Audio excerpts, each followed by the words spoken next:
Hello everyone, and welcome to the Darkest Hour. I'm your host, Amanda Jane. In this space, the stories aren't always bound together by a single theme, but instead weave a tapestry of all things strange and unsettling. From the whispers of the recently departed to encounters with entities that defy explanation. Each one of them is their own glimpse into a reality that some prefer to keep hidden away, a reality where normal becomes extraordinary in a heartbeat. Encounters in the form of communications from the past, seeking to impart a message or warning to the living. Some experiences have you questioning, are spirits trapped in moments of time, perhaps their moment of death?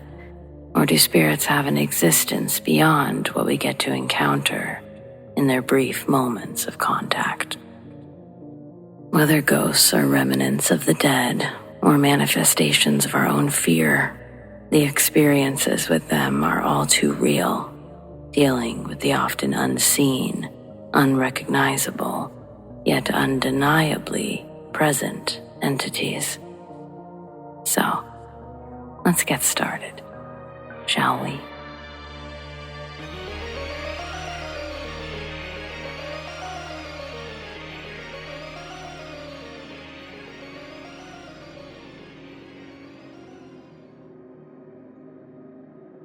I think I technically have two ghost stories. When I was in the Navy, I worked in a top secret area. It had 24-hour security guards at the door, and nobody who didn't have top secret security clearance could enter. The only people who had access were people that I knew well, and none of them were into practical jokes. So there's no question of this being a trick. For several months on my morning watches, midnight to 8 a.m., I would be working alone in a room quite a distance from the rest of the watch. The room was at the end of a long corridor, and there was nowhere anyone could possibly hide between the main area and this room. When I had been working there for a few nights, somebody asked me if anything odd had happened while I was there. I asked him what he meant, and he wouldn't say. He said he didn't want to put ideas into my head, but if it happened, I would know. A few nights later, I was at work again, and I heard footsteps coming up the corridor. They weren't ghostly footsteps. It just sounded like regular Navy clodhoppers walking up the hall and into the room. I assumed it was somebody coming up to offer me coffee or a snack, and I kept working with my back to the door. When nobody spoke, I turned around and saw that nobody was there. I went back to work, and slowly, a feeling of tremendous menace came over me. I tried to tell myself it was my imagination and to keep working, but it became more and more intense. I couldn't stay in that room. I went up to the radio room and told the others what had happened, expecting to be laughed at, but nobody laughed. Other people had had the same experience. I went back with some trepidation, and nothing more happened that night. But as long as I worked there, it happened every few days, sometimes only once a night, sometimes 3 or 4 times. Nobody ever found out what it was, but nobody could stay in that room for more than a minute when it happened. My second experience happened when my father was dying. He was in a little cottage hospital in a country town. We were told the end was very near, and so my mother, my brother, and I stayed with him all the time. They told us there were only a few hours left. He held on for much longer than expected, and my mother, who was also terribly ill at the time, was exhausted. I persuaded her to come home with me, to rest for a few hours, and she reluctantly agreed. She went to bed and got some much-needed sleep, and I lay reading while I waited for her to wake up again. I put down my book to give my eyes a rest, and I saw my father standing at the foot of my bed, smiling at me. He was no longer wasted and yellow with jaundice from the cancer that was killing him. He looked like a young man again, not a teenager, but perhaps in his early 30s, and brimming with health. I stared at him in shock for a few moments, and then I closed my eyes, opened them again, and he was gone. Less than a minute later, the phone rang. It was my brother, calling to tell us that my father had just died. Were they really ghosts? I'll never know. I don't really believe in an afterlife, or at least I didn't. But after those experiences, I can never entirely write off the possibility.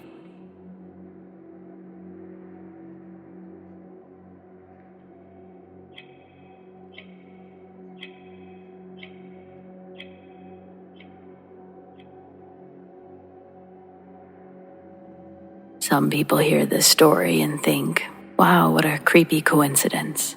Others hear it and think, yeah, that was definitely a spirit. And honestly, some people laugh.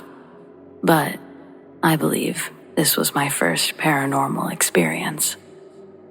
Many years ago, when I was around 7 years old, me and my family were at a cemetery visiting my grandfather, which we barely did because we lived so far away. It was actually my first visit. He had died when I was 3.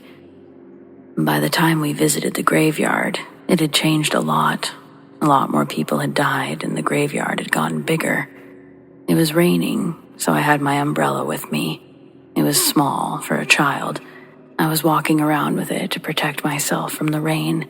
I also remember really liking it. We were there for an hour just searching for my grandfather's grave, but we just couldn't find it.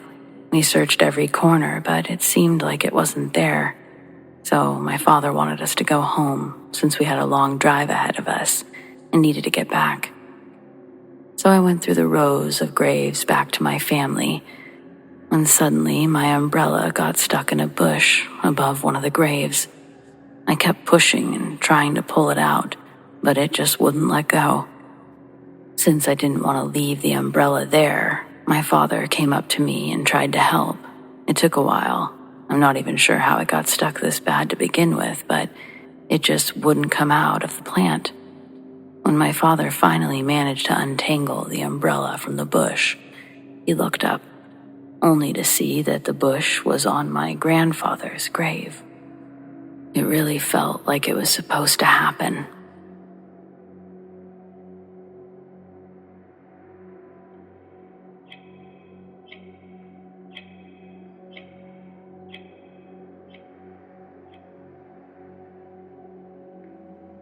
People always say ghosts can't kill, but I know better. It happened when I was in middle school. Our drama teacher, Mr. Whalen, died in a way that left a chill in the air long after his body was taken away. He wasn't old, not old enough for a heart attack at least, but something took him that night. Something that didn't belong in our world, I'm pretty sure. My older brother was in the school play, a small part with barely any lines, but Mr. Whalen was strict. He insisted every cast member attend every rehearsal, no matter how insignificant their role. Even those who weren't in the play, like me, were dragged along. My job was to keep out of the way, so I spent hours in the back rows of the auditorium, doing my homework by the dim light of the worn-out lamp. The auditorium itself was ancient, nearly a century old, and its age showed in the creaking floorboards and the peeling paint on the walls. It stood separate from the main school building across the street, like it was trying to distance itself from the present. The place had a reputation. Everyone knew it was haunted, but no one talked about it openly. The teachers dismissed the whispers, but we all knew better. We knew not to be caught in there alone. I hated that auditorium. The only real light was the harsh spotlight on the stage, leaving the rest of the seats swallowed in shadows. The darkness felt alive, like it was waiting for something or someone. The smell of chlorine was always in the air, strong, suffocating, especially on nights like this one, when the storm outside seemed to seep into the very bones of the building. The smell of chlorine was always strongest on rainy days. The old building had leaks, and the dampness seemed to draw out the scent, clinging to the seats like it was embedded in the very fabric. I never understood why it smelled like that. There was no pool anywhere nearby, but that was just one of the many oddities about the auditorium. Mr. Whalen seemed to be the only teacher who didn't mind spending hours in there. In fact, he seemed to revel in it. Like the creaking boards and the dim lighting were his stage just as much as the one up front. On the night it happened, the weather was awful. A storm had rolled in, drenching the city in sheets of rain and lighting up the sky with jagged bolts of lightning. Inside the auditorium, the storm sounded like a constant roar, the wind battering the walls and the rain pounding on the roof. Rehearsal had gone late, the storm delaying some of the cast from arriving on time, and the tension in the air was palpable. Mr. Whalen had been unusually agitated all evening, snapping at the students for the smallest mistakes, pacing the stage like he was looking for something. I was in my usual spot, huddled in one of the back rows with my books, trying to focus on my homework. The lamp wasn't doing much against the oppressive darkness that seemed to have swallowed the entire room, and the storm outside didn't help either. Every time lightning flashed, the auditorium was briefly illuminated, revealing the empty seats stretching out like a sea of shadows, before plunging back into the darkness. Each flash made my heart race a little faster, but I kept my head down, trying to ignore the uneasy feeling that had settled in my chest. Mr. Whalen had decided to do some work on the catwalk that night, something about adjusting the lights for the upcoming performance. The ladder leading up to it was old and rickety, but he insisted on doing it himself. I remember hearing the metallic creaks as he climbed up, the sound echoing in the emptiness of the auditorium. The rest of the cast were busy with their lines, and I was a bit too engrossed in my math problems to pay too much attention, at least at first. It wasn't until I heard the first bang that I looked up. My heart skipped a beat. The sound was loud, like something heavy had fallen, but it wasn't followed by any of the usual scolding from Mr. Whalen. The students on stage froze, their lines forgotten as they looked up toward the catwalk. Another bang followed, and this time it was accompanied by a scream, sharp and terrified. It wasn't Mr. Whalen's voice, though, but something else, someone else entirely. But we couldn't see anyone. The lights above the stage flickered, casting the entire room into a strobe-like effect. In the brief flashes of light, I did see something moving on the catwalk, a dark shape. It definitely wasn't Mr. Whalen. It moved quickly, almost too quickly to track, but every time the lights flashed, it was closer to him. I heard Mr. Whalen shout. It was a strangled cry that was abruptly cut off as the lights blinked out completely, plunging us all into total darkness. For a moment, there was nothing but the sound of the storm and the heavy, panicked breathing of the students around me. Then, there was a horrible, wet thud, like something heavy hit the stage floor, followed by silence so profound it felt like the whole building was holding its breath. When the emergency lights finally kicked on, their harsh red glow revealed the stage in all of its gruesome detail. Mr. Whalen lay sprawled on the floor, his body twisted in an unnatural angle. His eyes were wide open, frozen in an expression of pure terror. His mouth was still open in a silent scream, but what was most disturbing was the way his hands were clenched, as if he'd been trying to fight something off. The police said that it was a heart attack brought on by the fall from the catwalk. None of that made sense to us. They never found any evidence of foul play, and the case was closed within a week. But I knew better. The other kids knew better, though none of us were talking about it. Whatever was up there on the catwalk that night, it wasn't human, and it wasn't done with Mr. Whalen until it had taken everything from him. After that night, the auditorium was closed off, and it would be for the rest of my time at the school. The school claimed that it was for renovations, but the truth was that no one wanted to go in there anymore. The building stood empty, silent, just a looming presence at the edge of school grounds. Over time, the stories grew darker and more twisted, though the reality is the most twisted of all. People always say ghosts can't kill, but I beg to differ.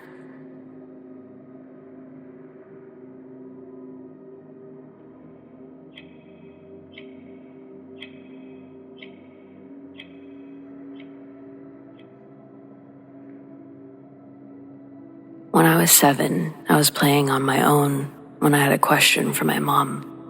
I went looking for her and saw that she was in our car vacuuming it. I watched her for a moment and still remember the way she moved her long-haired ponytail out of the way of the vacuum pipe. I tapped on the window to get her attention.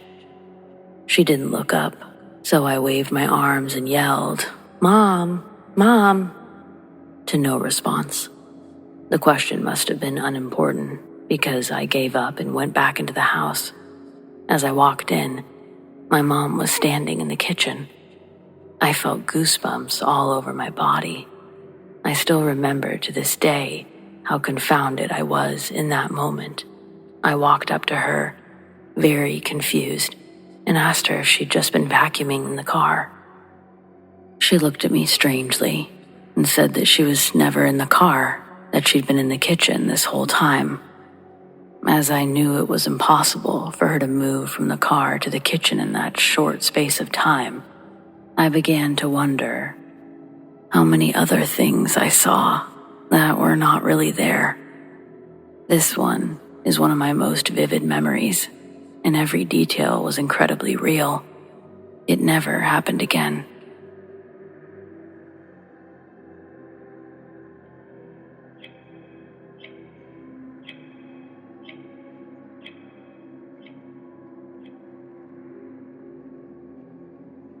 I guess it's rare, but I've had a few experiences with spirits. I guess this is just my favorite one. I never met my father-in-law. He passed before I met my husband, Paul. Paul and I were having a hard time. He said that he wanted a divorce. I agreed. That night, his father, Frank, visited me in a dream and begged me not to leave his son. He said Paul needed me, and I needed him. I decided it was just a strange dream and ignored it. The next day at work, I got a call from my husband's boss. Paul had a heart attack and was going to the hospital. I got in my car and sped off. Frank appeared in my car, told me to say out loud that I loved my husband and he would live. I ignored him. At the hospital, I watched as Paul died twice and was shocked back to life each time. Then they wheeled him away to the cath lab. I was sent to a private waiting room, and I knew that they didn't expect my husband to make it. I could see Frank looking at me, sadly, but he wouldn't talk to me. I began crying, and I said, "Please live, my darling husband. I need you. I love you." After a couple of hours, the doctors came in and told me that he had inserted several stents, that my husband's health was iffy. He died once more in the cath lab, but they brought him back. Paul was wheeled to cardiac ICU. I sat by him, told him I loved him. He made it through the night, and the next night, and the next night. Our marriage has been very happy for the past 7 years since that time. Frank peeks in from time to time, but keeps quiet.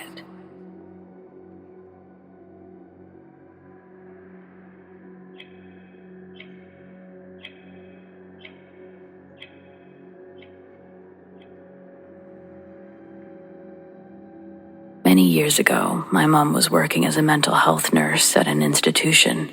She had a patient that was usually very lovely, and so one-to-one care was fine. One day, my mom took the patient for a bath. The phone rang on the ward. It was my gran. The nurse answered the phone and spoke to my gran, who told her that she had to talk to my mom. Now, when the ward nurse asked why, she said, "I don't know why I need to talk to her, but I really need to talk to her. Please go and get her." After a while of back and forth, the nurse gave in and went to get my mom to talk to my gran. When she entered the washroom, she saw the patient holding my mom's head under the water. It took 3 members of staff to get this woman off my mom. If my gran hadn't gotten the weird feeling that she had to speak to my mom immediately, my mom probably would have died. So, trust your gut.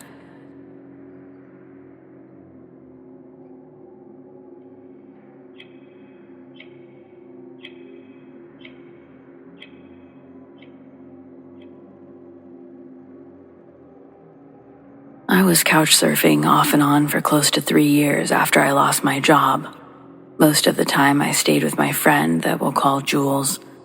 Jules and I went to high school together, and senior year, she got hit by a snowplow while smoking a cigarette.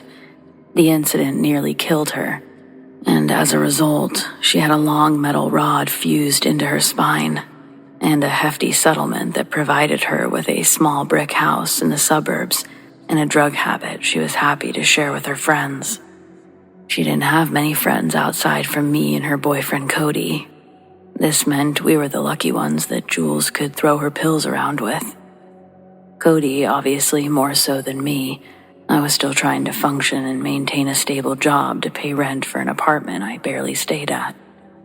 This was before the eventual losing of my job and full-time couch surfing at Jules. Though the time we spent together rarely navigated far from the regular sessions, living in someone else's natural environment and calling it your home, it wasn't the same as having an actual home that I could hide away from in my room if I wanted to. There, my bedroom was the couch. Jules and Cody were comfortable arguing in front of me. They also didn't have a choice because I was right there in the living room, but they definitely didn't try to contain it in their bedroom. It was also surprising to see how often they fought.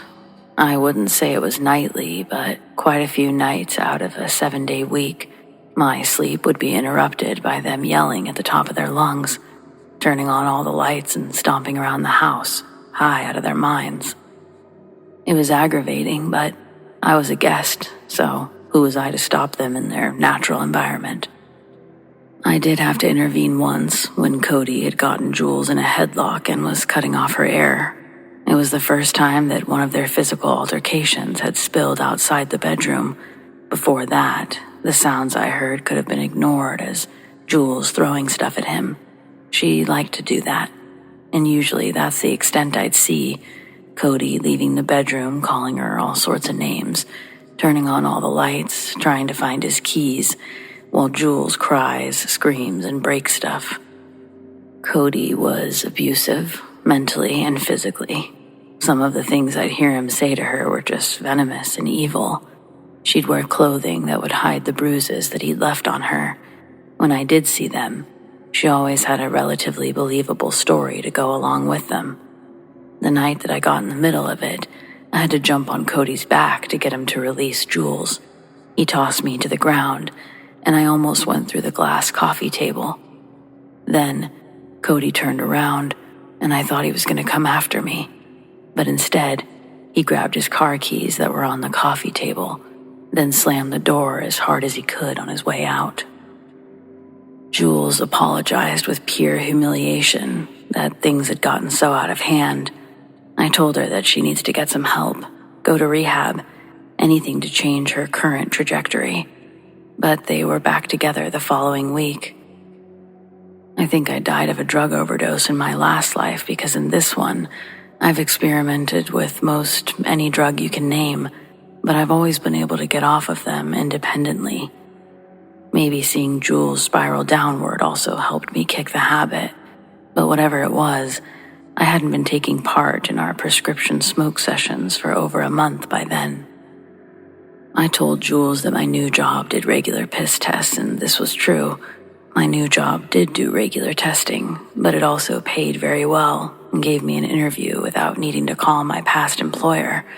I didn't tell her this, but I wasn't planning on living with Jules much longer. I didn't pay rent there, so I knew I could leave whenever and it wouldn't affect her. I was playing things by ear and waiting for a sign to branch out. Jules was lonely, and we'd been friends forever. I would have felt bad leaving the first minute I could, but after being a part of their little fight night, I was trying to get out of there the moment my bank account allowed me to withdraw the first and last month's rent. With my new job, I was planning on it becoming a reality within 2 to 3 months. I felt confident I could survive whatever those months threw at me. And when they say it's darkest before dawn, let me tell ya, I get it now. Month 1, car problems solidify this being a 3-month endeavor for me to move out. That's okay, I planned for that. Jules and Cody continue their toxic nightly behavior. That's okay. I know when Cody slams the door, I'm going to at least get a few hours of decent sleep before I have to wake up again. But then, one night, as they're fighting and Cody storms out, Jules chases after him. Now they're screaming outside. Then, Jules runs back inside. The door stays open, and from the couch, I can see Cody hop into his car and start it up. Then, Jules runs back outside, slamming the door behind her. It sounds like she starts up her own car too, and I hear both cars tear out of the driveway, one after the other. The TV guide channel is still playing on the TV.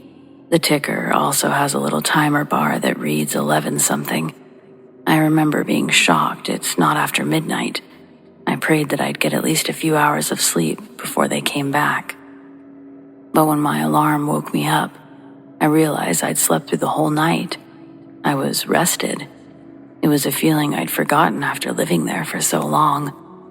Jules' bedroom door was closed. I don't know if it was already closed from the night before, but I didn't look to see if they'd made it back home. I got ready for work and left. It's only when I'd return home from work and enter Jules' bedroom and find it empty.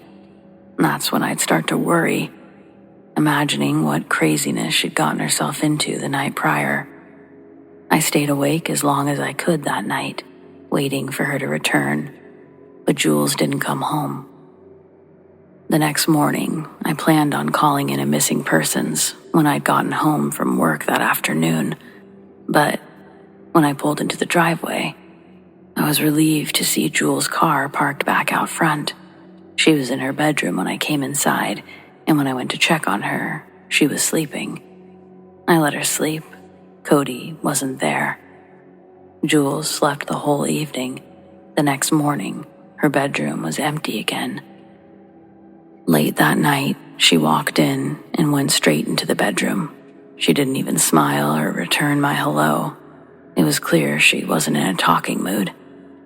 Weeks would pass with her acting like this. Seldomly would she acknowledge my presence. Cody hadn't been around for a while either. I put together that they must have broken up, and she was taking it extremely hard. I probably could have been a better friend, but I kind of enjoyed having the living room and TV to myself. Not to mention the peace in comparison to the chaos that used to be in this home. I would check in on her every once in a while, but I didn't push the topic, and she didn't want to talk. It had been a few weeks, and I thought Cody was out of the picture, but one night, I'm woken up by the familiar heavy thumping of Cody's heavy steps on the floorboards. The sound gives me a pit in my stomach, and I was so angry at Jules for being so weak. My blood is boiling as I keep my eyes tightly shut and listen to him walk around. Even when he's trying to be quiet, he's not quiet. I can hear his heavy breathing and grunting as he makes his way around the small living room. Then, his footsteps stop at the arm of the couch. He was standing above where my head was laying. I knew exactly where he was because of his breathing. It was so loud. I pretended to be asleep. I felt like he was there for at least 10 minutes, just standing above me. Then, I heard his footsteps walk away down the hall. That night, I stayed awake all night listening to see if he'd come back. I must have gotten some sleep, however, because my alarm woke me up, and the house was empty. My car was the only one in the driveway leaving for work. I'd planned on giving Jules a real friend check the next time I got to see her, but I'd have to hold on to that feeling for a couple of days until I saw her next. In between those days, when I thought I'd had the house to myself, I again was woken up by Cody's footsteps walking through the house. This terrified me because I knew Jules wasn't home. I still never opened my eyes, even when he'd stand over me and breathe deeply. I knew I couldn't overpower him. Waking up and freaking out would only make whatever's happening worse. So, I stayed frozen under the covers until I'd hear his footsteps retreat again. When I did finally see Jules, that's when I decided to freak out on someone. When I got home from work, her car is parked in the driveway, and I have a moment to think of some zingers before I go inside. Jules is back away in her bedroom with the door closed, but I don't care anymore. I open her door, and when I saw that Cody wasn't there, I felt free to say, "Tell your creepy boyfriend to stop breathing over me when I'm trying to sleep." I go in telling her how weak and stupid she is for getting back together with Cody and unload every pent-up feeling I had at Jules. She started crying, but I was all out of empathy at that point, and I'm thinking that I'm getting through to this girl, but the response she gives me took me off guard. I didn't know how to respond next. After I say all that stuff to her, you need to value yourself more, so on and so forth, Jules turns and looks at me and then says, "I've seen him too." Her cry turns to uncontrollable hysterics, and Jules tells me that Cody once beat her so badly she had a miscarriage, and apparently the night that she chased after him, it was because he made some pretty heartless remarks about the situation, and it sent her over the edge. When Jules ran back inside that night, she retrieved a knife, one that she used to butcher Cody at a gas station in the next county. It was an old self-service station, and Cody was almost out of gas. He had no choice but to pull over. Before he could get out of his car, Jules had hopped into the back seat of his car and proceeded to stab Cody until the knife broke. Then, she pushed the car off the edge of the road, down a long hill that led into dense brush. I was shocked and speechless. Jules turned herself in that day. The first-hand story Jules told me was the literal most horrific thing anyone's ever spoken to me in real life, and the small news piece didn't give the details that she did. I was able to stay in the house until it was foreclosed on. By then, I had enough to get my own place. Oddly enough, after Jules left, I didn't hear Cody in the house anymore. The last couple of months living there were the best they could have been. The house felt like a home. Jules and I didn't stay in contact since living with each other, and I'm okay with that. I would have been homeless, and my life would have been on a completely different timeline if she hadn't opened up her couch to me, though. For that, I'll forever be grateful. But the rest is kind of a nightmare.